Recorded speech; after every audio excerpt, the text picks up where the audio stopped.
नहमदुहु व नुसल्ली अला रसूलिहिल करीम अम्मा बाद बिस्मिल्लाहिर्रहमानिर्रहीम। मैं हूँ उम्मे हुज़ैफ़ा और नहव का आज हम पढ़ेंगे इंशाअल्लाह ताला चौथा लेसन। पहले कुछ अरबी इस्तिलाहात पे नज़र डाल लीजिए। एराब क्या होते हैं? एराब वो हरकत होती हैं जो अल्फाज या हरूफ के आखिरी कलिमा के ऊपर मौजूद होती हैं। ज़म्मा, रफ़ा या पेश, ये जिस लफ्ज़ या हर्फ पे हो उस लफ्ज़ को आप मज़मूम या मरफू कहेंगे। मरफू का मतलब रफ़ा दिया हुआ। फ़तहा, नसब या ज़बर, ये जिस लफ्ज़ पे हो उसको आप मफ़तू या मंसूब कहेंगे। मंसूब का मतलब नसब दिया हुआ। इसी तरह सकून, सकून या जज़म, ये जिस हर्फ पे हो उसको साकिन या मजजूम कहेंगे, यानी जज़म दिया हुआ। और जर, कसरा या ज़ेर, ये जिस लफ्ज़ या हर्फ पे हो उसको मजरूर या मकसूर कहेंगे, यानी कसरा दिया हुआ। और आखिर में एराब का अहम कायदा ये याद कर लीजिए, इसमें मज़ीद एडिशंस अगले लेसन्स में होंगी। कलाम अरब में यानी अरबिक लैंग्वेज में एराब सिर्फ़ हरकत ही से ज़ाहिर नहीं होते, ये उर्दू की तरह नहीं होती, बल्कि उसमें एराब समटाइम्स हरूफ की तब्दीली से भी ज़ाहिर होते हैं। यानी लफ्ज़ के हरूफ में कुछ कमी पेशी हो जाती है, उन हरूफ की कमी पेशी ये शो करती है कि वो लफ्ज़ मरफू है, मंसूब है या मजरूर है। ये एक अहम कायदा है, इसको जहन में रखिएगा। अब हम पढ़ते हैं इसम ज़ाहिर और इसम ज़मीर की वो पॉइंट्स जिसमें ये एक दूसरे से डिफरेंट हैं। इसम ज़ाहिर क्या है? वो असल नाउन है, जैसे ज़ैद, बकर वगैरह, और ये किसी भी जानदार या बेजान चीज़ का नाम हो सकता है। इसके अलावा इसम ज़ाहिर मारफ़ा या नकरा भी हो सकता है, और ये सादा नाम है। जबकि इसम ज़मीर जो है वो इसम ज़ाहिर की वजह से कायम है, उसकी अपनी कोई मुस्तकिल हैसियत यानी अपनी कोई परमानेंट पोजीशन नहीं होती। इसको आप कायम मुकाम कह लें या असिस्टेंट कह लें असल नाउन का, ये उसकी जगह इस्तेमाल होता है। और ये लाजिम है कि इसके लिए कोई ओरिजिनल नाउन हो जिसकी तरफ ये इसम ज़मीर जो है ये लौटाई जाए, क्योंकि कोई नाउन होगा तो उसकी जगह ज़मीर इस्तेमाल की जाएगी।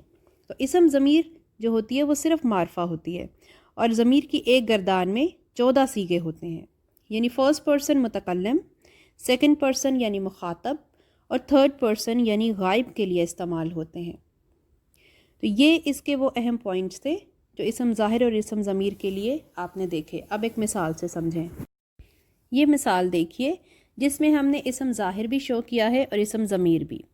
हर इसम ज़ाहिर की ज़मीर उसकी तरफ लौट रही है, अपने ओरिजिनल नाउन की तरफ। अहमद आया और उसके साथ अब्दुल्ला और ज़ैद भी आए, ये दोनों उसके दोस्त थे।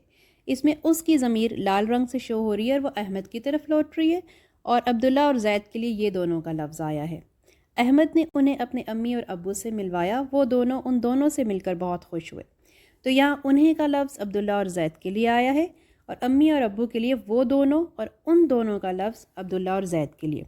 तो इस तरह आपने देखा कि दोनों कि ये तमाम तर प्रोनाउंस या इसम ज़मीर हैं जो इस्तेमाल होते हैं जुमलों में असल नाउन्स की जगह। इन सब, वो दोनों, ये आखिर का वो दोनों उन्हीं दोस्तों के लिए आया है। और अरबी में भी इसी तरह से ज़माइर इस्तेमाल होते हैं, जिसका टेबल अभी गायब का, मुज़क्कर और मुअन्नस का आपको बताते हैं। और अरबी में बाकी लैंग्वेजेस से अलग बात ये होती है कि उसमें सिर्फ वाहिद जमा नहीं होता, बल्कि वाहिद के साथ तस्निया जमा भी होता है, यानी दो और दो से ज़्यादा। एक वाहिद होता है ज़मीर, एक तस्निया के लिए होती है, दो के लिए, और एक जमा के लिए। तो आइए टेबल देखिए जी। ये ज़माइर मुत्तसिल गायब के सीगे आपके सामने हैं। इसमें 3 मुज़क्कर के हैं और 3 मुअन्नस के। गायब यानी थर्ड पर्सन, यानी मैं जो बात कर रही हूँ मैं मुतकल्लिम हूँ, आप लोग सुन रहे हैं तो आप मुखातब हैं।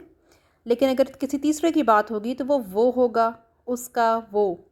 तो उसके लिए अरबिक में मुज़क्कर भी होगा और मुअन्नस भी। दूसरी अहम बात अरबी के हवाले से ये जान लीजिए कि इसमें सिर्फ वाहिद जमा नहीं होता, बल्कि इसमें वाहिद तस्निया जमा होता है। तस्निया का मतलब डबल, यानी 2। वाहिद 1, तस्निया 2, जमा 3 या 3 से ज़्यादा। तो इसके लिए जो मुज़क्कर के सीगे हैं उन्हें हम इस तरह याद करेंगे, हु, हुमा, हुम, और मुअन्नस के हा, हुमा, हुन्ना। अभी ये आपको सिर्फ उसकी अलामात बता रहे हैं, जब इनको जॉइन करेंगे हम हरूफ मुशब्बा बिल फ़ेल के साथ और हरूफ जारा के साथ, फिर इंशाल्लाह ये ज़्यादा पक्के हो जाएंगे। کیونکہ یہ متصل ہوتے ہیں. متصل کا مطلب ساتھ جڑ جاتے ہیں، اٹیچڈ ہوتے ہیں. ضمائر مطلب پروناؤنز اور غائب مطلب تھرڈ پرسن. سیگے مطلب ایلیمنٹس، کیونکہ ایک پورے جو ٹیبل ہوتا ہے اس کے اندر 14 سیگے ہوتے ہیں، تو ہم نے ان میں سے 6 پڑھ لیے ہیں.